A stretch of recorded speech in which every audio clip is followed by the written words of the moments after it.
The venom is extremely deadly. They have a ton of it. You could make the argument they're the most dangerous snake in the country.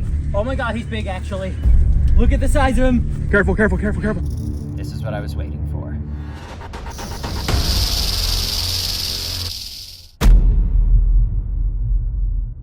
Deep in the forests of the southeast, there is an infamous viper that dwarfs all others in the United States and carries enough venom to kill 10 grown adults in a single bite. It sounds like a myth, but this is the real-life reputation of the eastern diamondback rattlesnake. Feared around the world for its aggressive attitude and overwhelming venom yield, the legends spread about this snake have led to an extraordinary claim that the eastern diamondback is the most dangerous snake in America.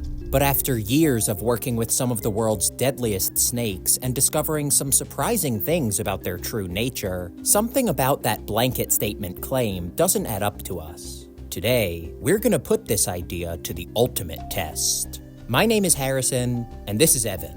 We're twin brothers on a mission to help you become an insider in the natural world, which often means confronting the most dangerous animals on Earth to show you how their deadliest and craziest features actually work. Learning the full story behind why the eastern diamondback needs such destructive venom is the key to clearing their name. But to do that, we have to find one first. So we've come to Florida, the last remaining stronghold of the EDB. There's just one problem. This rattlesnake is one of the hardest snakes in the country to find, and we only have a week here to track down this ghost of American wilderness and disprove a claim that most people in the nation believe. To pull this off, we've teamed up with our good friend Spencer Hoffman, a fellow filmmaker and experienced herper who has been hunting for diamondbacks for years. We made a pact that we're not leaving until we uncover the truth about this snake once and for all, because if we fail now, it could be years before we can try again. So it's this trip or bust. We have no time to waste, but luckily when we arrived at our first location, things were looking promising already. The habitat we're driving through right now is ideal for diamondbacks. It's a mix of marshy floodplains, pine savanna, which is really ideal, and then little interspersed mixes of cypress forest. So this is exactly the place we want to be. Now it's just a matter of being in the right place at the right time. Finding good habitat is a solid start, but just knowing where to look doesn't guarantee anything. Diamondbacks are pretty fickle when it comes to what conditions they'll move in, and if you're not in the narrow range of temperatures that they prefer, your chances of seeing one go down dramatically. We spent several early mornings and long afternoons scouring any promising stands of habitat we could find. Sometimes road cruising to cover more ground, other times hiking to check dense areas more thoroughly, but all without success. Scanning this maze of tangled vegetation for hours and days at a time can get mind-numbing. But if we find our diamondback, we can't afford to lose focus, because even a single mistake could be deadly. Thousands of rattlesnake bites are reported every year, and though it's hard to say how many come from EDBs specifically, one thing is certain. A bite from an eastern diamondback is one of the worst things you can experience in nature. Within minutes, the venom can cause excruciating pain and gruesome tissue damage, which could lead to amputation and, if left untreated, can absolutely be fatal. Taking a bite in the field is no joke, but after days of searching without so much as a hint of their existence, it was starting to feel like that wasn't going to be an issue.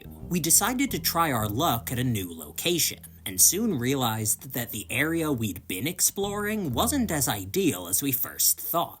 So we have hit another park, and this one looks very promising. The other spot that we were in, the ground was totally waterlogged, and that's great for a lot of snakes, but not the one we're looking for. This, on the other hand, is absolutely perfect. But I think if we come back here tomorrow, this could be our answer to finally getting one of these rattlesnakes.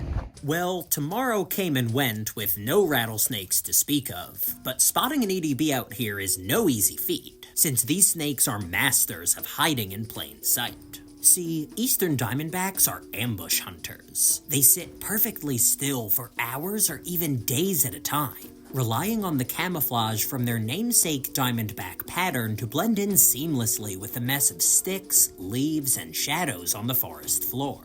The EDB's bold coloration is surprisingly effective at helping them avoid detection, which is essential for capturing their preferred prey, mammals. Eastern diamondbacks are warm-blooded animal specialists, and in Florida, their favorite prey is rabbits like marsh rabbits and eastern cottontails. Anything that wanders too close is fair game though, and they'll also take rats, squirrels, or raccoons if rabbits aren't available. This sit-and-wait hunting style is super efficient for the rattlesnakes, but it made things challenging for us. After multiple consecutive mornings of seeing pretty much nothing, we realized that the diamondbacks were already moving into ambush position and out of sight before we could cover any significant ground. So, we decided to concentrate our search in the afternoon, when they have to move towards exposed areas to bask before nightfall. And this made all the difference, because on one fateful outing, our luck started to change. Baby EDB, right there. No way. Look at him! A baby? I thought it was a pygmy for a second. Holy That is cow. Unbelievable. Well, it's a start. Sure is. I cannot believe that we are looking at a live eastern diamondback after so many days and so many years of effort going into this moment, but it is truly just the start of this mission. And it's a really good sign that we're actually seeing a baby here. What that tells us is not only are we in the right habitat, we're at the right time, so our intuition is serving us well here, it also indicates that there's a healthy population of adult diamondbacks that are breeding. Where you're seeing an individual like this who's probably no more than a year old, there are definitely lots of healthy adults around, which is exactly what we needed to see. I'm just amazed by how calm this snake is, even as a baby. When they're adults, they have very little to fear. But at this size, there are a bunch of different species, other snakes, mammals, and birds that could eat an animal like this. And that is what he thinks we're trying to do right now. So the fact that this baby is this calm is an interesting indication of what working with one of those adults might be like. But the only way to find out is to do it ourselves. This baby diamondback is a particularly exciting find for us, because finding any EDB is very rare these days. This snake used to be found across a sixth of the US, but they're now close to extinct in much of their range. And in fact, it's estimated that less than 3% of their historic population remains. This extreme decline brings up an interesting question. If you're not likely to ever see one, are they really the most dangerous snake in the country? Among all American snakes, there are 5 that rise to challenge the EDB. The contenders are the western diamondback, the timber rattlesnake, the coral snake, the cottonmouth, and the copperhead. Each of these has a claim to the title, depending on how you define dangerous. If you're talking about pure venom potency, there's no comparison. The coral snake wins. Their venom is drop for drop the most toxic in the country. It's almost 6 times more potent than the EDBs. However, dosage is what makes the poison, and coral snakes actually have the lowest venom yield of any of the contenders, while the EDB has the highest by far. So there's not a clear winner there. If most dangerous means the snake that has claimed the most human lives, that gruesome title goes to the EDB's much more common, much more infamous cousin, the western diamondback, which has long held the record for the most snakebite deaths of any US species. There's an old herping saying that's important to remember here though. The most dangerous snake in the world is the one that just bit you, and that's where the other 3 contenders come into play. The venomous snake that bites the most people in the US is the copperhead, and it's not even close. Around 50% of all venomous bites in the country are caused by these camouflaged vipers. However, copperhead venom is quite mild compared to the others on this list, while the timber rattlesnake and the cottonmouth have much more potent venom and are just as commonly encountered. In fact, the timber rattlesnake is the most widely distributed rattlesnake in the country and bites way more people than the EDB. And in our experience, the cottonmouth is by far the most common venomous snake to actually run into when you're in their range. We've literally never been in cottonmouth country without seeing at least one. The key takeaway here is this. What being the most dangerous snake means can be very different depending on how you ask. But the eastern diamondback doesn't have the most potent venom, they don't bite or kill the most people, and they're very rarely seen at all anymore. There's one other factor to consider though, and that's temperament. Will an EDB actually try to bite you if you encounter one? That is what we want to find out, but we're running out of time to do it. After our old spots proved to be unproductive, we decided to try one more location, but there was a challenge with this one too. We have come to yet another park for yet another evening of hiking for diamondbacks. But there's one major difference about this park from the others that we've been exploring. This one is a lot smaller and a lot more urban. The habitat looks pretty good. We'll find out though. Not gonna stop until we get one or our days run out.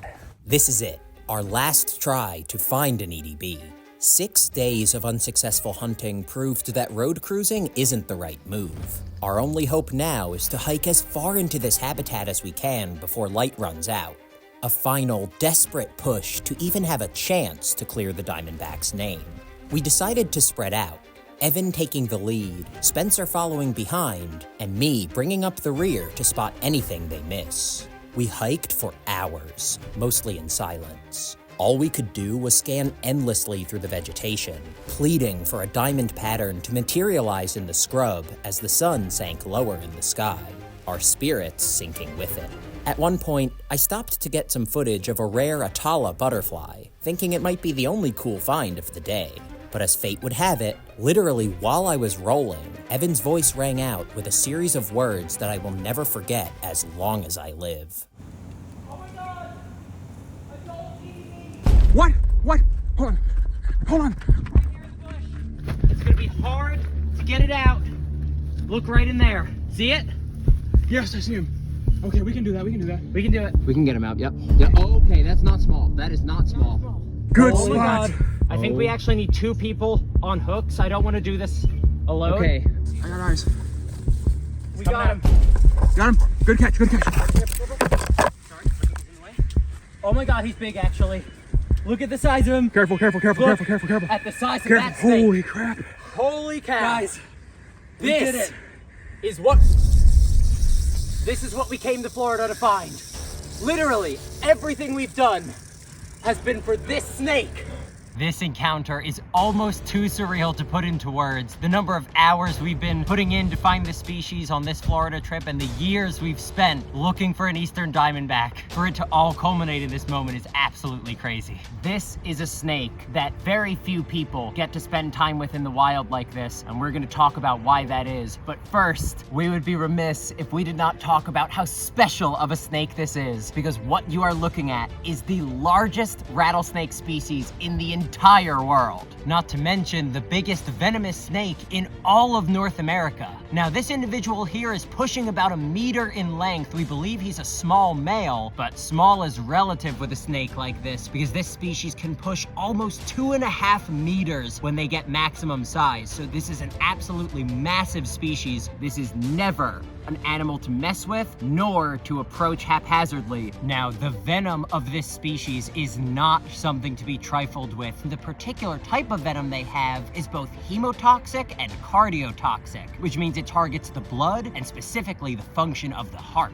But what we really want to get across is something that he's demonstrating clearly right now. The venom that rattlesnakes carry is not a weapon meant to hurt their predators or humans. It's a tool that helps them survive.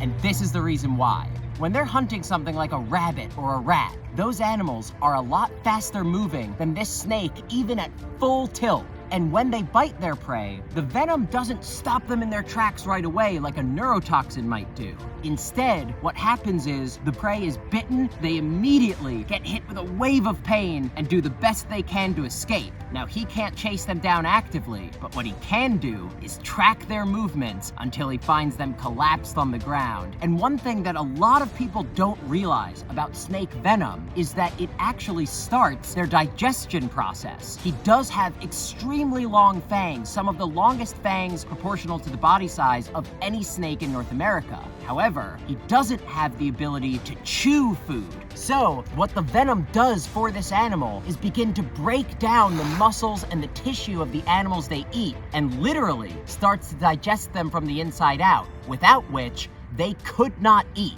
So that is one of several reasons that they do not want to waste their venom, because if you figure a rabbit or a rat would be able to move a fair distance away before the venom overtakes them, the same thing is true of a person. So if he bites in self-defense, it would not be able to stop a mammal our size before we could literally stomp him to death. So that is the last line of defense that they would utilize in a defensive scenario. The first thing they will do is try and get away. And if that doesn't seem to work for them, they'll employ their most famous defensive behavior, which is, of course, that iconic rattle. Now, this individual has been very measured in the time that we've been working with him. He hasn't even been rattling all that much. But if you think about what the function of that rattle does, it's to stop any sort of negative interaction before it even starts. It's a warning to any would-be predator to stay away from him, give him lots of space, because otherwise you'll be on the wrong end of that toxic bite. But really, they don't want to use it unless they absolutely feel like they have no other choice, their life is in danger, and it's their only means of escape. Rattlesnakes want nothing to do with people, and he's demonstrating that right now. The fact of the matter is, people fear these animals because they don't understand them. They don't have a frame of reference to know how they'll behave, why they would feel scared in a situation like this, and all they think about is the effects of the venom. And if you isolate it on paper, yes, the venom is extremely deadly, they have a ton of it, it can be life-threatening, so if you just isolate that one fact, then you could make the argument they're the most dangerous snake in the country. But if you look holistically at their life story, at the way they survive, the places they live in, they just don't live up to that reputation, and they certainly don't in their behavior. And there is only one way that we can demonstrate that properly. I'm going to now show you the largest rattlesnake in the United States. And this isn't even a big one. Look at that animal. That's easily as long as one of our legs. Now we do need to give him lots of space. There's the rattle going. Wow, he is very keyed in on our movements right now. He's flicking that tongue in and out, getting a read on our scents. Hey, buddy. This is not an animal that wants to hurt people, because it's not an animal that wants to be anywhere near people. His only prerogative right now is just to get out of this situation. He is not comfortable here. There's heat signatures all around him. He knows he's surrounded. So it's understandable for this animal to be scared, because like we said, he really thinks his life is in active danger right now. This is what I was waiting for. Right there. That is the full length of this animal. Probably the most impressive snake I have seen in my entire life. But this is what we came to Florida to do. Find the snake that is so unfairly vilified, but is actually one of the most impressive animals, I think, in the entire world. What a special interaction this is. My mind is still completely blown. Nicely done, bro. After all this time, the eastern diamondback rattlesnake here in Florida. Now, we know that people will make wild claims about rattlesnake behavior no matter how much data and footage we provide, but we wanted to use this rare opportunity to work with a wild eastern diamondback to show you that they truly don't deserve their fearsome reputation. To do that, though, we have to push this interaction to the extreme. So after getting as much footage as we could until the sun set, we calmed our nerves and got ready to clear their name once and for all. Now this is something I never imagined that we would have the chance to do. A liberty that should never be taken unless you are fortunate enough to have spent the years working with rattlesnakes that Evan and I have. This is a snake that is only coming towards me because it can sense my body heat and it knows what's going on, but really because the habitat where Evan spotted it is right behind us. Exactly right. As we do this, I'm just gonna get the hook right there.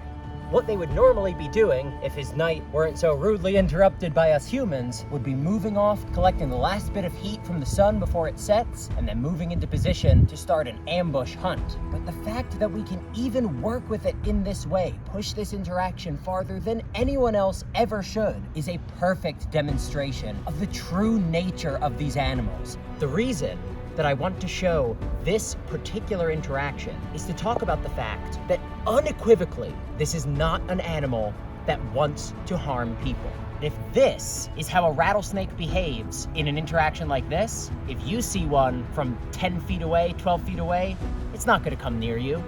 Watch what it will do to you. Absolutely. If you don't do something like what we just did. The answer is absolutely nothing. The second this snake is out of our hands, its only thought is, all right, great. It's time for me to get out of here, start my ambush for the night. And it's now time to let it do just that. Thank you to this beautiful eastern diamondback rattlesnake for being so cooperative, being such an amazing ambassador for their species. And as promised, buddy, you get to go back unharmed into the Florida scrub where you belong. What a special interaction. So with all factors considered, does the eastern diamondback rattlesnake really deserve the title of the most dangerous snake in the US? Honestly, no.